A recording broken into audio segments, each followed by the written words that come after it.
Welcome to Pimpy's Investment Chat, where we keep investment talk simple. And here's your host, Pimpy. What is going on out there, peeps? Here I am to solve the problems of the world. I'm going to show you what I'm talking about. We're going to listen to our friend here, Michael Saylor. He brings up some great points, but he also proves the concerns that I have about cryptocurrencies in the first place. So let's get into this. It should be a lot of fun. Before we get started, do me a favor and hit the thumbs up button. And if you're not a subscriber, please do so, because when you do, it helps out the channel, and I certainly do appreciate it. If you're thinking about buying gold, silver, or any other precious metals, head on over to our friends at Money Metals Exchange. The link is down below in the description, or just type in www.moneymetals.com/Pimpy. If you make a purchase when you follow that link, you will automatically be entered for a chance to win 10 free silver ounces. So get started today, and hopefully your stack will start to look like this real soon.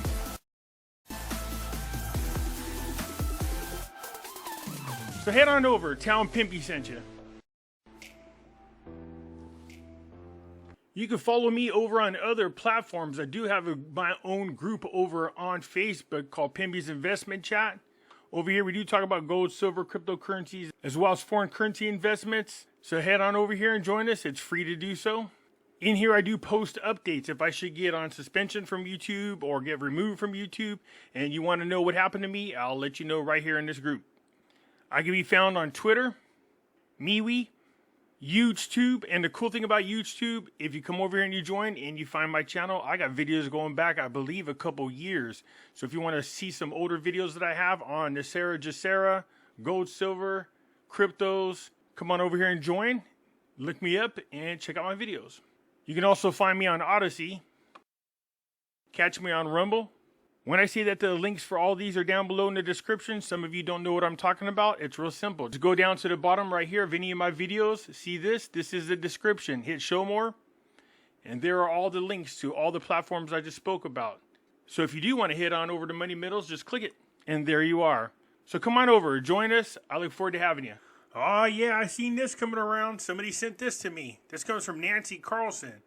NatWest is a major bank in the UK. Coming to the bank near you, we don't think you need to withdraw cash right now. What? It's my damn money. But that's why it says in a little fine print that once you deposit your money into the bank, the money no longer belongs to you, and is why you should own gold and silver. Looking to withdraw cash? Our primary aim is to keep our customers safe and secure, and our branches follow our process carefully to achieve this. Oh yeah, what do you mean? By stealing my money and telling me when I can and can't have it? Go screw yourself.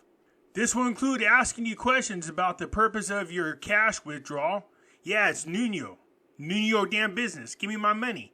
You may also ask for supporting documentation such as an invoice. This helps us validate the withdrawal as genuine and protects you against fraud and scams. While as much as I love your overreach and protecting my money, it sounds to me more like you're just protecting your own asses in case of a bank run. Please note that it is advisable to give 24-hour notice on large cash withdrawals, amounts over £2,000, or if you would like a specific denomination, $2,000 worth? Really? Well, what happens if I'm somebody that has $1 million in my account and I want to take out a few $100,000? What kind of crap am I going to catch? You can pre-advise us of your transaction via customer contact team or in the branch. In some instances, we may choose to decline the cash withdrawal based on the information provided, surrendering the transaction. Look what it says, surrendering the transaction. In other words, it's your money, but we're not giving it to you. We think you're doing something nefarious, so now we're just going to keep your money. Keep this in mind because it's happening all over. Oh, Mikey. He was feeling really happy when we started to see a really good positive move in Bitcoin, but now he's feeling depressed all over again. Speaking of cryptos, leave it to our boy here, Gary Gensler, to just screw up the entire market. I told you, these guys' goal is to just flat out crush the crypto market. And that's exactly what they're working on. Now, I still have my handful of cryptos that I put in there, some discretionary funds. And yes, I'm just going to leave it there. If it works, it works. If it don't, it don't. But there's a lot of people, like Michael Saylor, who invested a lot of money into cryptocurrencies, and it's really sad to see what's going on. Bitcoin's at $26,382.79, although Ethereum is still above the $1,800 mark at $1,837.01. XRP and the New World Order coins, look at XRP's at 52 cents. Cardano's at 32 cents. Dogecoin's at 6 cents. Solana is at $18.69. Polygon is at 76 cents. Litecoin's at $88.92. And Shiba's at 5078. Now that's 5 zeros. Look at Terra Luna's at 4 zeros, 93 at least.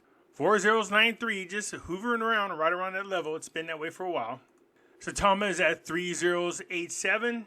So according to this article, one winner in the SEC's clash with crypto is Bitcoin.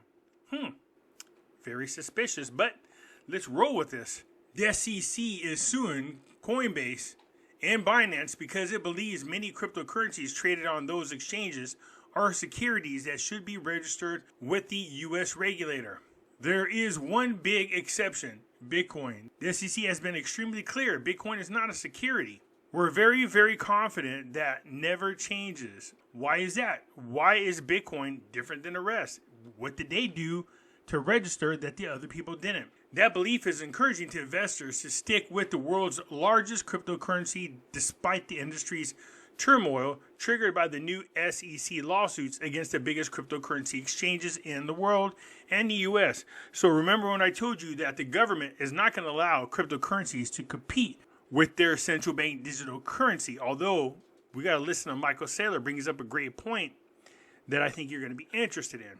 But I do find it very curious that they are singling out Bitcoin as the one to be in, almost is what they're saying. If you remember correctly, there are white papers out there that say as clear as day that Bitcoin, the idea behind cryptocurrencies, well, that's the CIA. Bitcoin was up 5% Wednesday at 9:30 a.m. New York time at $26,759 before settling back down to $26,400 by noon. Its market share, a ratio of the coin's market capitalization over the total crypto market capitalization, rose 0.85%, suggesting that crypto investors are seeking it out as a safe bet within the market. Yeah, they'll just corral you like animals into one cryptocurrency. As I told you, when the dust settles, there might be a handful of cryptos out there. Bitcoin, Ethereum, to name two. And people are like, but Pimpy, gold and silver got hit too. Yeah, they do. I told you this happens. They continue to stay within the same range. Gold closed at $1,946.60 an ounce. The reason why it even dipped in the first place was because of the fake job data that came out. Here you still got silver at $23.52 an ounce. So it's not like they dropped in such a fashion that it would be devastating. It's not at all. But we're going to come back to gold and silver because I got an idea that the world should adopt. You'll see what I'm talking about. It's still mind-blowing to me that the information about the CBDC and all the damage it could cause to citizens around the world, trying to control your money, all this info is out there. And you got people like this here still pushing cryptocurrencies that are associated with the central bank digital currency. Do you understand that every time you invest in any of these coins, any of them, including XRP and Stellar Luma, you are contributing to the creation of the central bank digital currency. Now, I won't get into this guy's video. I just think it's interesting. There's a lot of people out there saying, hey, let's support the CBDC. Really? Are you seriously telling people to invest money into a central bank digital currency that guarantees the enslavement of every man, woman, and child for the rest of their lives? Why the hell would you do that? Now, about a month ago, Michael came on to Valuetainment. If you don't know anything about Valuetainment, I can't encourage you guys enough to come check this guy out. Although I believe this is his other YouTube channel, which is it's called the PBD Podcast. But this gentleman right here, man, unbelievable. But he's going to interview Michael Saylor. And we'll go over what Michael Saylor is saying because he does bring up some interesting points that everybody should pay attention to. Okay. To get as much we can out of your brain as possible. Michael, they say great minds think alike, so you and I arrive at the same time. How bad was it? It must have been pretty bad. It was very bad. guys bad. there? It was horrible in Miami and even worse in Fort Lauderdale. What do you think, Michael's Michael? response is awesome. I think people aren't working from home anymore. There we go. And by the way, At least not in Florida. Well said, Michael. Well said. although it is the first week of May, and it's supposed to be now that over the last 3 weeks, you know, from Easter and May 1st, the snowbirds are supposed to have driven north. So we used to see these Canadian license plates, these New York and Pennsylvania license plates. I've seen fewer of them, and you would think that we would have a little traffic break as the snowbirds migrate back north. Well, thank you for that update, weather update, Tom. We're very happy about that weather update, Tom's guys. update. Weather's going to be okay. That's what Tom is trying to say. Michael, I got a handful of things I want to go with you. My goal is to try to get it done in 90 minutes. There's this guy in this street. He lives on, what's the street called? Pennsylvania. And he lives in this city. 1600. He lives in this city, D.C., and he's a pretty important guy. Now, they just call him Joe, but he's a pretty important guy. And there's a few things that's formulating that I kind of want to run by you. This is a Forbes article, okay? Crypto price warning. China, Biden, and the Fed could be about to destroy all value of Bitcoin, okay? So let's see if this is just a propaganda, if there's any credibility to this story. With CBDC, Bitcoin price has doubled since November, reaching around $30,000 per Bitcoin. Despite criticism and negative declarations, Texas Senator Ted Cruz has warned that central bank digital currencies inspired by Bitcoin and digital currencies could destroy all value of Bitcoin and undermine its anonymity and decentralization. China is currently leading the way with the digital yuan, which some see as giving governments unprecedented power to surveil and control citizens. Cruz introduced legislation to prevent the creation of a digital dollar, saying the U.S. government has no authority to unilaterally establish a central bank currency. He added that those who want a CBDC dislike cash because it is not subjected to centralized control and constant surveillance, which is a key feature of digital currencies. Despite his concerns about CBDC, Cruz remains incredibly bullish on Bitcoin, calling it clearly the alpha in the current crypto sphere. I will tell you this. I looked into the Constitution of whether or not we can have a CBDC. According to our Constitution, that's not going to happen. But that's not going to stop this corrupt government from trying to force us into it. I'll do a video showing you constitutionally they can't do it. Are you just as concerned about this as Senator Cruz is? Every time a politician wants to ban guns, there's an explosion in demand to buy guns, right? And so talk about CBDCs really as a marketing event that causes everyone to think about a world where they don't own their own money.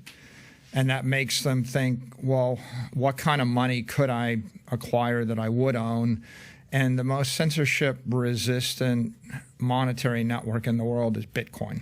So interest in CBDCs is just going to drive more feverish interest in Bitcoin. It's actually driving awareness, and Bitcoin is growing as people become more aware that they need something which is non-sovereign, store of value, nation-state resistant. So, and if there's hyperinflation, people want Bitcoin. That's why they are thinking about Bitcoin in Argentina or in Nigeria or anywhere in Africa right now. If there's moderate inflation, people that are sensitive to it will go for Bitcoin, and then the people that think the inflation will go away will look at it as an oddity. But, money is it's a store of value, a unit of account, a medium of exchange, and then there's a fourth characteristic that we don't talk about. It's the thing that's not said. It's a system of control. So certain monies are easier to control than others. For example, we talk about gold as money, but you ever try to carry a gold bar through an airport? Very heavy. Oh, no. I have a solution. Try it next time. They won't let you through, right? In fact, if you tried to carry $100,000 of gold through an airport, not only would you not get through, but the assumption would be you're a criminal, you stole the gold, and they would just take it and keep it without a court order. Now, try to carry $100,000 of cash through the airport. You ever try that? Put it in a bag and just, you can put it in a bag, and as you're walking through the TSA check or the X-ray machine, just nonchalantly say to the officer, yeah, I'm carrying $100,000 of money onto the airplane. So when I was in Vegas, I hit a jackpot for $64,000. Overall, it was $68,000 that paid out. As I'm talking to high stakes manager, and he's trying to give me a comp room. As he's talking to the powers that be, I put $300 down on Black 33 on a roulette table, and it hit. And it pays 37-1. When it was all said and done, by the time I spend money and everything else, I had about $71,000 left over. When I tried to go on the plane, I told the security guard when I first got there that I hit a pretty big jackpot on the slot machine. I have a lot of cash on me. What do I need to do? They informed me that when I get up there, tell them to take me to what's called a private room. As long as you can prove where the money came from, it shouldn't be a problem. You can carry it on a plane. I said, okay, that's interesting. As soon as I got up there, I said, hey, look, I need to speak to somebody about going into a private room. 2 security guards took me in the private room. I gave them the paperwork and showed them that I won this money. They looked at my backpack really quick. They validated it, and they said, no problem. They had a security guard, though, walk me through all the way to my airplane after that. So what Michael Saylor is saying is like, you can't get on an airplane? Yes, you can. Because let me tell you what I said to the people at the security checkpoint. I said, I bet you that's a lot of money, huh? And they go, no, that's nothing. I said, what do you mean? They go, we had people come on here with duffel bags with hundreds of thousands of dollars that they won at the casino. And they got right on the plane. So Mike's not 100% accurate. It's obviously he's never hit anything big in Vegas and then try to get on a plane. Right? You won't get through. Now, not only will you not get through, they'll just take your money. Right? They'll just take it, and the assumption will be you stole it. Okay? So cash is a unit of control. Now, put $100,000 in a bank and try to wire it to someone, or just take it out and they're going to ask you why. Tell them it's none of their business. Try to send it to someone privately. Tell them you just want to send it to a numbered Swiss bank account, right? See how that works. That won't work, right? That's a system of control. A couple of stable coins have been getting shut down. Paxos's BUSD got a Wells notice. They got shut down. And Custodia tried to launch a bank, and they wanted to issue AVITs. AVITs were digital dollars. And they were digital dollars that were going to circulate on crypto networks. And the regulators denied that banking license. And it's about a 70-page denial letter, very articulate, and I read it all. I read thousands. I read all of the crypto legislation and all of the crypto litigation. So if you dig into that denial letter, which is very well written and articulate, what is very clear is the regulators say we're not going to allow the bank to form because we don't want someone to issue digital dollars that will circulate on crypto networks non-KYC. Evading our our anti-money laundering rules, our anti-terrorism rules, our know your customer rules. So it's clear that the regulators reject with prejudice the idea that you can circulate large sums of dollars without reporting that. Now, that's a political football, right? Because a lot of people in this country think that you should own your own money and you should have financial privacy and you ought to be able to do what you want with your money. There's another group of people that don't agree, right? Ted Cruz is on the side of freedom. You ought to own your own money. Now, it turns out that if your money's in a bank, you're not going to be able to circulate it freely. It's controlled. And on the other hand, Bitcoin is the one network you can't control. I just showed you the notice that people are getting over in the UK. Ted Cruz's famous line is, I like Bitcoin for the same reason the Chinese don't like it. They can't control it. Nobody can control Bitcoin. So if you're insecure about... Is that true? No, it's not true. Bitcoin can be controlled. Look where the price is right now per Bitcoin. It was brought down. I warned people once they were able to sell derivatives into cryptocurrencies, you would see them drive Bitcoin all the way down to around $20,000. Was I right? If these major corporations have the ability to control the price variance on cryptocurrencies, then of course they're going to control it just like they did gold and silver. The other thing that the government can do is outlaw crypto exchanges. Then what happens? How can you do business with cryptocurrencies? You can't. So for him to say that they can't be controlled is false.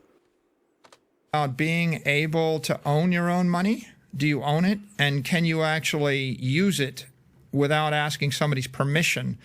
Then the solution is not gold, it's not silver coins, it's not stacks of cash, it's not money in a bank in the U.S., it's certainly not money in a bank in Lebanon, Argentina, anywhere in Africa. Those banks won't let you take your money out of the bank.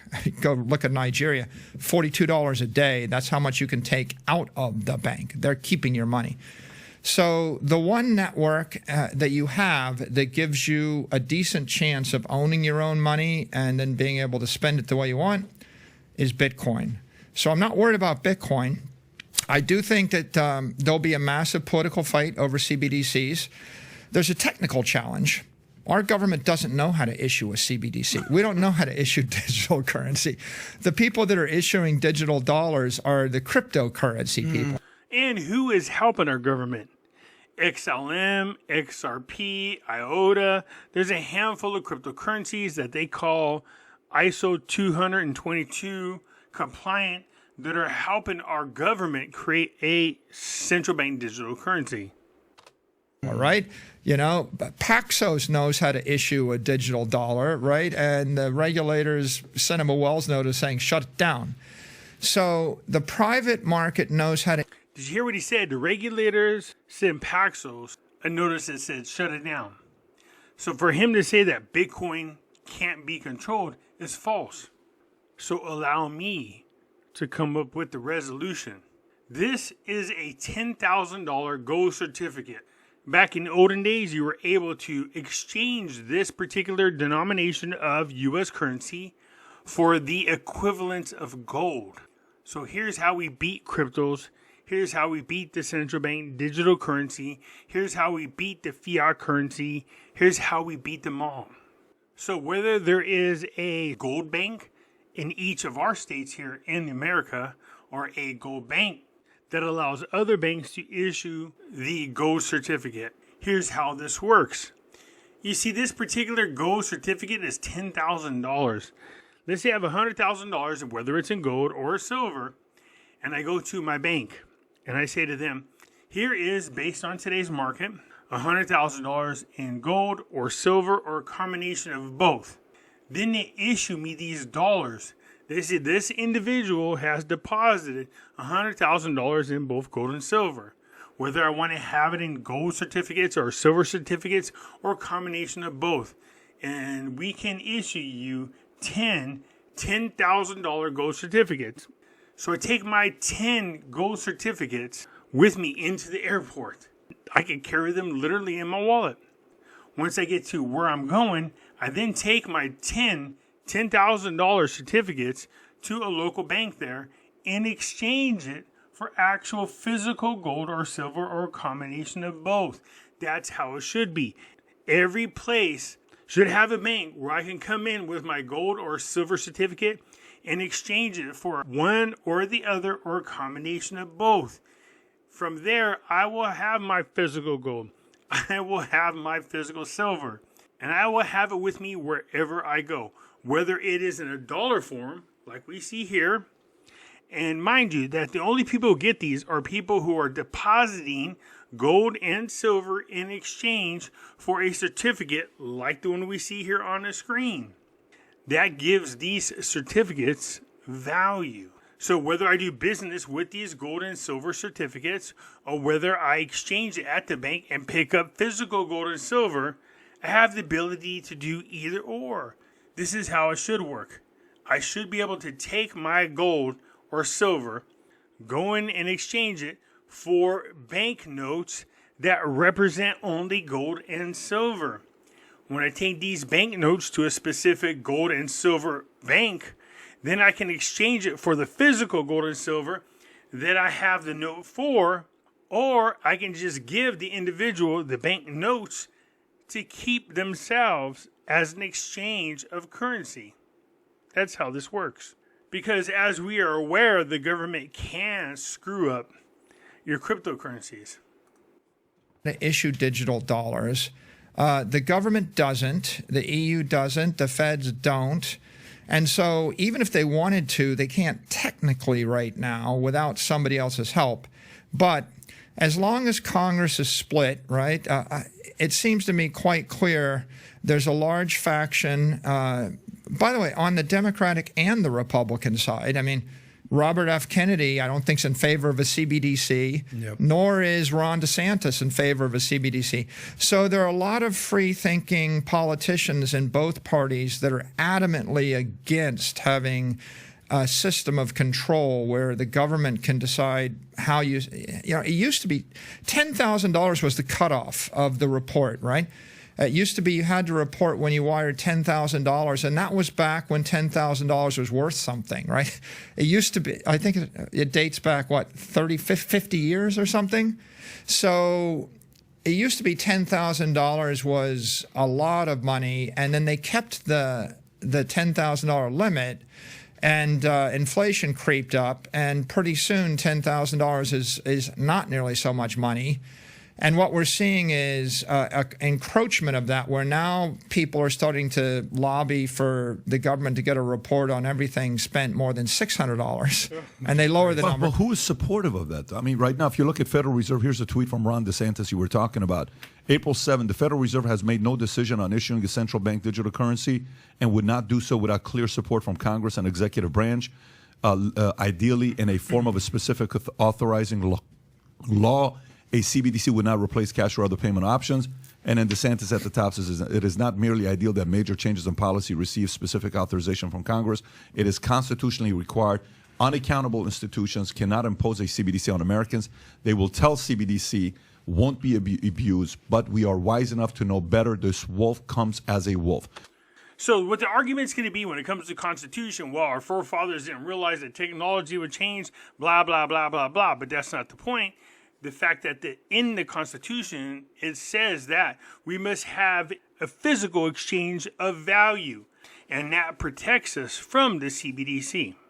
Michael Saylor goes on to say that the government is screwing with cryptocurrencies, and that's why the values are where they are, which only proves my point that the cryptocurrency market can be screwed with.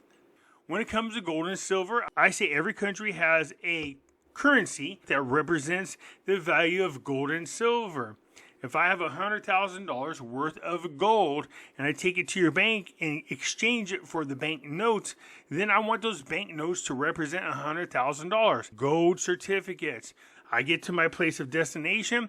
Either I can exchange it for the gold, or I can go to where I'm going and make my purchase in those gold certificates. That will solve all the problems about the weight of precious metals or anything else. You can do the same thing with silver. Anyways, you guys let me know what you think. The government is not going to allow any kind of currency out there to compete with the central bank digital currency, nor are they constitutionally allowed to force the CBDC on us.